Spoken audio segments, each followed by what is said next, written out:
بسم الله الرحمن الرحيم، والصلاة والسلام على أشرف الأنبياء والمرسلين. بالأمس تكلم العقيد منصور عبد الجواد المزيني في إذاعة وطن الكرامة وقال كلام غير لائق ولا يليق بضابط، ولا ويتهم القيادة العامة بأشياء ليست هي عملتها ولا فيها. واليوم تكلم رئيس عرفاء وحدة محمد الحجازي وقال كلام كثير لا يليق بأحد الليبيين المقاتلين بهذا الكلام الذي حصل منه. لقد قال حجازي، ونقول حجازي ورئيس عرفاء حجازي لأنني أنا قائد القوات الجوية وهو ينتمي إلى القوات الجوية، لا يوجد في سجلاتنا مقدم محمد حجازي. أنا نعرف أن محمد حجازي رئيس عرفاء، وممكن يسأل واحد لماذا تسكتون على هذا الرتبة التي يحملها. فكر السيد الفريق وشاف أن مندفع للإعلام ورجل إعلامي وتناقش فيها، والسيد اللواء عبد الرازق النظوري، لأن فيه من دفعة رئيس عرفاء لم يرقوا بعد، والجيش طبعا جيش نظامي وجيش مبني على القوانين العسكرية. تركوها له مؤقتا إلى أن تستقر الأمور، ثم إما نرقب زمايله يا إما هو يرجع إلى رتبته الأصلية. أتكلم اليوم على عدة مشاكل، من ضمنها أن أبناء الفريق ذكر صدام وذكر خالد وذكر بطانة الفاسدة.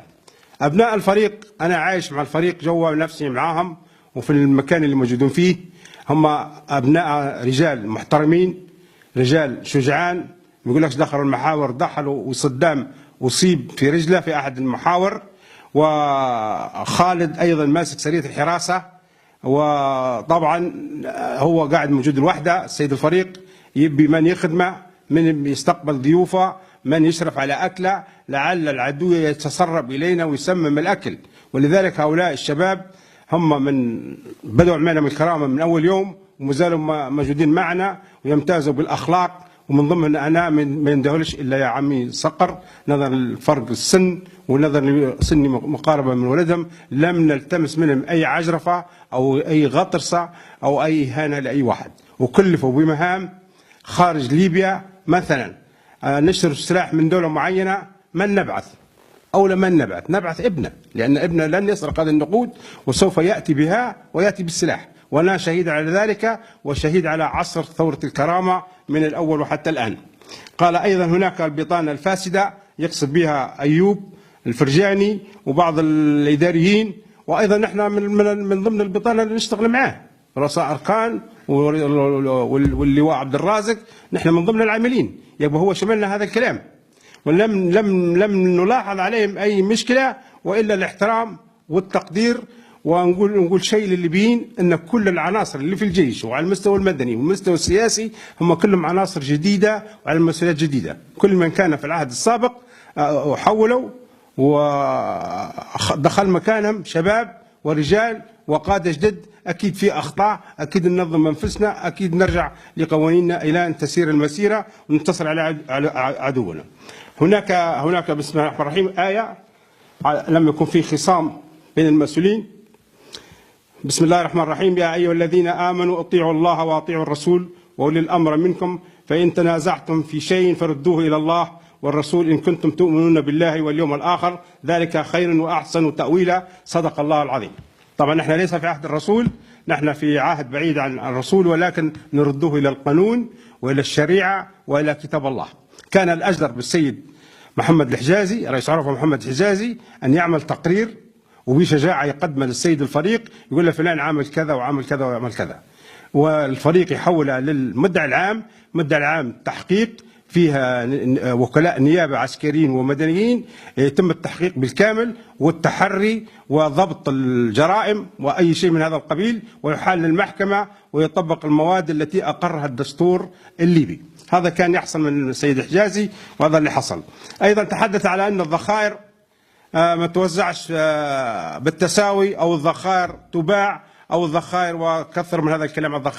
الذخائر تأتي من جهات سريا يجي فيها شخصيا هو الفريق نفسه، جابها من أي دولة، جابها بمعرفته بصداقته بوطنيتها، يجيبها وتنزل عندنا في المرج، والمحاور مكلفة برسائل مندوبين عن كل محور لم تسلم إلا للمندوب. وانا نشوف فيهم بعيني ونجي نحضر فيهم وياخذوا في ذخائرهم ويحملون في سياراتهم ويعدل. هنا انتهت مهمه القياده العامه. اما الباقي اذا أبيعت برا او ما وصلتش تمشي، الشرطه العسكريه موجوده، الاستخبارات موجوده، الامن الداخلي موجود، حتى الامن الخارجي موجود، يتبعوا هذه الذخائر وين وصلت. لا اي مشكله يحطوها ويعلقوها على السيد الفريق، بالعكس السيد الفريق يدعم فيهم ويسعى عليهم كل يوم، وهو شخصيا يقول اذا في عسكريين وبالذات قاده المحاور موجودين يدخلوا اول ناس عليه. وانا شاهد على ذلك، ونحضر في الاجتماعات ونناقش معهم، ونذكر حتى بالسيد الفريق ايش قالوا لك وايش قلت لهم، ويتبع في مشاكلهم هم شخصيا. ايضا قالوا نقل اموال وعمله صعبه للخارج. طبعا في ديوان وفي حسابات عسكريه، والعمله طبعا الاسلحه اللي نجيبوا فيها من الخارج ونشتروا فيها من برا نحن عندنا حظر، ويجب هالكلام هذا نحن ما نقولش. والسيد محمد الحجازي خلانا نقول اسرار المفروض نحتفظ بها، ولا شالها بالقاسم او شالها احد الضباط العقداء، ووصلتنا ذخيره وخلصنا حقها حتى لو شريناها باضعاف اضعافها. لن تنفعنا الاموال في الوقت الحالي، ينفعنا الرصاص وينفعنا الرجال المخلصين.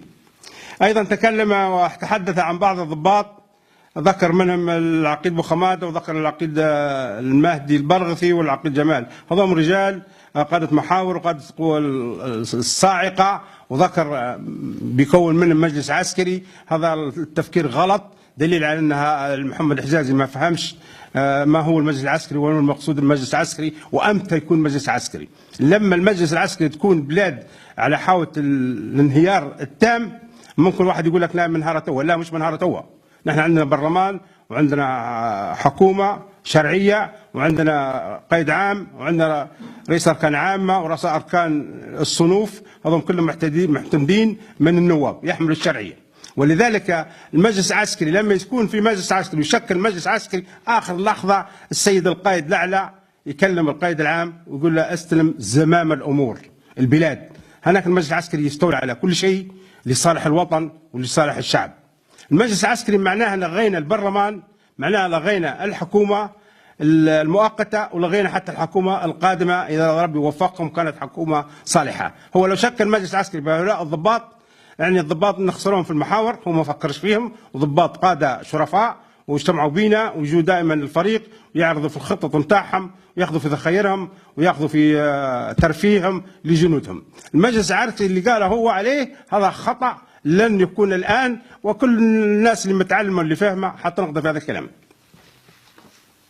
أنا لا نطيل على شعبنا، السيد الفريق بخير وموجود، واستاذنت منه قبل نطلع لأن في بلاغ ممنوع على الضباط يطلع في الإذاعات، استاذنت منه. أما السيد محمد الحجازي ومنع على شكلته واخذين الإذاعات ويستغلوا فيهم الإذاعات، والعدو يفهم والله عندنا نقص ذخائر، والله عندنا نقص كذا، يفهموك ويفهموا الروح المعنوية نتاعك ويفهموا الخطط. أنا استاذنت اليوم وننقل لكم تحياتنا، تحياتها إلى شعب العظيم، شعب خاصة شعب بنغازي، شباب بنغازي من عندنا منهم شهداء، مفروض الرقم ما نقولش لكن نقوله حتى الناس باش تشوف القريب والبعيد والصديق والأجنبي. بنغازي ضحت ب3000 شهيد، حوالي 5 كتائب من الجيش ومن المساندين ومن شباب بنغازي. ننحني إلى بنغازي قذفت بأبنائها إلى الجهاد إلى كرامة ليبيا.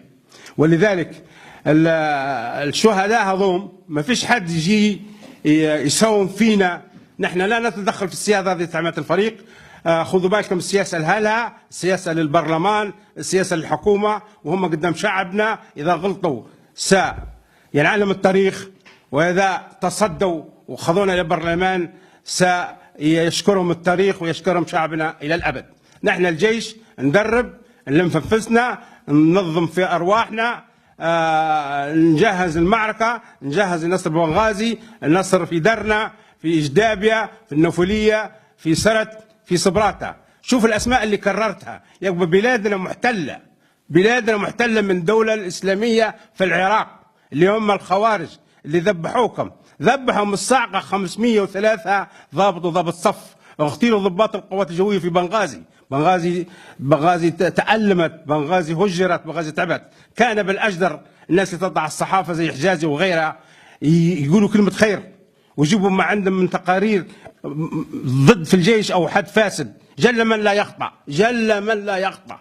ممكن نحن معرضين للخطأ واحد يخطأ نلموه ونكلموه، حتى الحكم في رحمة، في براءة، في موقف النفاذ، يعطوه فرصة جل من لا يخطأ. نحن في جهاد، نحن ليبيين، نحن ضباط المنطقة الشرقية والمنطقة الغربية، نتكلموا في بعضنا ونبوا نصر لبلادنا. بلادنا يبي يسرقوا ثرواتها، البترول هم ولعوا فيه النار مبرمج. لماذا الآن؟ أسألوا أنفسنا يا أخوانا، لماذا الآن السدرة وراس لنوف ولع فيها النار؟ ما الدواعش لهم حوالي شهرين أو 3 شهور، ليش ما ولعوا فيها النار؟ وين المساندين اللي في البريقة وكذا ما يدافعوا على وطنهم غادي؟ قواتنا جاهزة نحن وجاهزين، لكن نطلع بأوامر. السيد الفريق والسيد اللواء عندهم جلسات سرية، هم يختاروا الوقت والزمان المناسب. في هذه الليلة السعيدة نطمن شعبنا أن الفريق هو صاحب الكرامة، وهو اللي أعطاها اسم الكرامة. هي ثورة وليست معركة فقط، لأن في أفكار هدامة في رؤوس هؤلاء التكفيريين.